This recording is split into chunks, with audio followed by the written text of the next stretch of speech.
We'll do leadership first. Leadership is being very uncomfortable all the time. It is holding yourself to such a standard that is almost untouchable. You may not have any friends. You may have a jacked up life. Maybe you have a jacked up marriage. It's being unbalanced. You've literally dedicated your life to a higher cause, a higher purpose beyond you. And it takes that person in your life to understand your mission.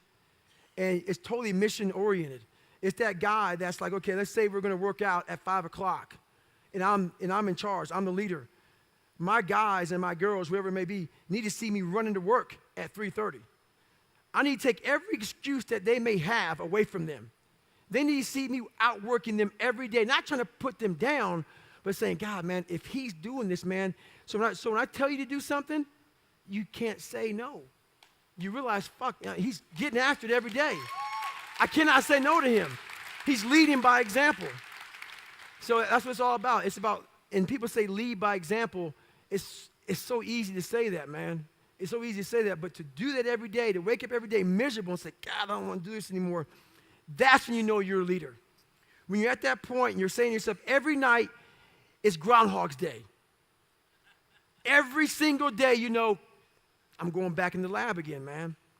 I'm going back in the lab every single day. You know it's not going to end.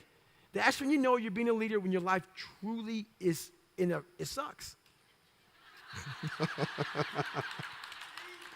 It's just truth, man. Perspective. Being a leader is horrible.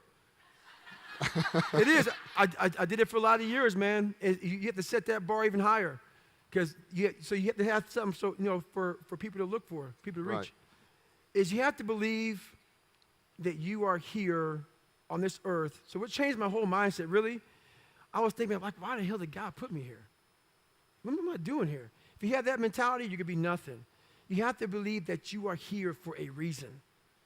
That there's some reason. Me getting beat up, me getting tortured, me being bullied, me being born with no foundation, me having to figure all this shit out on my own, figuring out this indestructible mental toolbox, had to be for a reason. And my reason, I believe now, I know for a fact, was to unlock the code to human potential. And for me to share that with people. But this is the thing, though. It's easier said than done. Right. On the other end of suffering is a life that many people don't know even exists. It's a beautiful world, because like the 40% rule. We all live in this world where our brains are keeping us in this box. Outside that box, on the other edge of suffering, which is on the other edge of that 40%, is a world that's endless of opportunity. But we are afraid to go outside that box, because in that box it's comfortable. That's where all of our nice stuff, that's where the nice 4-lane highway's at. I know where the restrooms are at. I know where the gas stations are at. Outside that box, man, God gives you a shovel and says, man, start digging. That's not fun. But when you dig your own path to all kind of stuff that's unknown. And that's why I started realizing, man, like on the other end of this is some beautiful stuff. So I got outside my box and realized, man, 300 pounds, now look at me, I'm 185 pounds, and on the other side of the box was all this stuff. And I didn't know it was over there until I climbed the wall and saw it. Man, right now, I've climbed a lot of walls. There's no more walls anymore. The reason why is because I know how to climb. I was trying to figure out how to climb before. I got all the right gear, man. I got the ropes, I got the shoes, I got the chalk, I got the harnesses. I'm good. I'm not scared to climb anymore. I go to the rock, hammer it in, I got my belay, and I'm good to go. So you got to figure out how to climb first, and that's all. We all have a different way of climbing. That's why there's a lot of books out there on mental toughness. It's all crap. Why? Because it's a cookie cutter way. Life isn't cookie cutter. Like 3.14 is pi. It's how you figure out equations. We're all different equations. We all have a story. We all have to strengthen our mind to figure out our own equation. Once you figure out your own equation in life, you can then start picking away at how to be better. But you first have to figure out your equation in life. Once you figure that out, man, you can do anything. The biggest thing, I like what you're saying, because my big saying is motivation is crap. Right now, a lot of you right now can be motivated as hell, go out of here and be like, yeah, I'm motivated. Like you said, you're right. Without being driven or obsessed, this motivation fades. And motivation is at the all-time high when your bills are paid, when your wife or husband is good, when everything is good, you're motivated. It's that person when all hell breaks loose and everything falls apart that says, I still got to get it in. And how you get to that point in life, what I figured out, it's so noisy right now. This world is so noisy. We all walk around with these phones, computers. The world is so fast. We're not able to think. The most powerful weapon in the world, we walk around with it. It's our mind. It's our brain. You have to be able to go into a very dark place in your mind and figure who you are. Go back to what you want to do. What's your purpose? We can't figure our purpose out or why we're here or why we're even born or whatever because it's so loud in our mind. We don't have any quiet time with ourselves to sit back and say, what do I really want?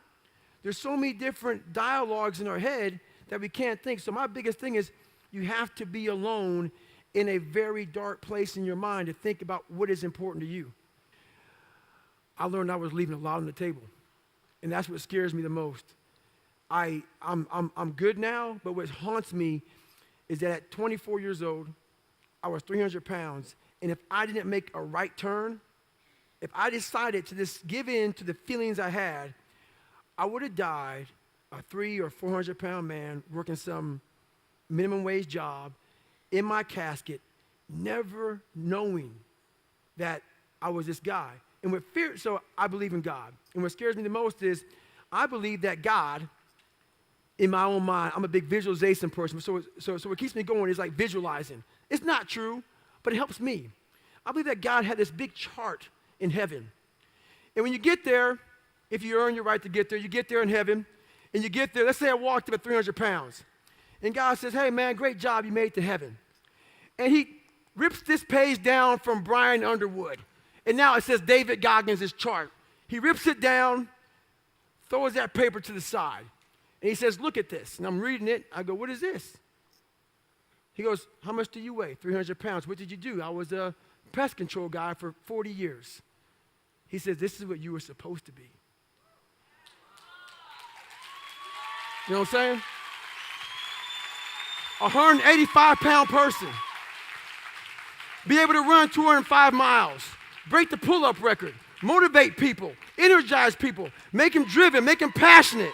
Make them find more. So am I in heaven or in hell? That's what motivates me. It scares me also. Because I believe that we are all leaving a lot on the table. And now when I go to heaven, what I want God to look at me and say is, as you were living, I'm the all-knowing man. I had to get a damn marker out and write more as you were living. You see what I'm saying? I want to impress him. That's what I'm here for. I want to do the impossible.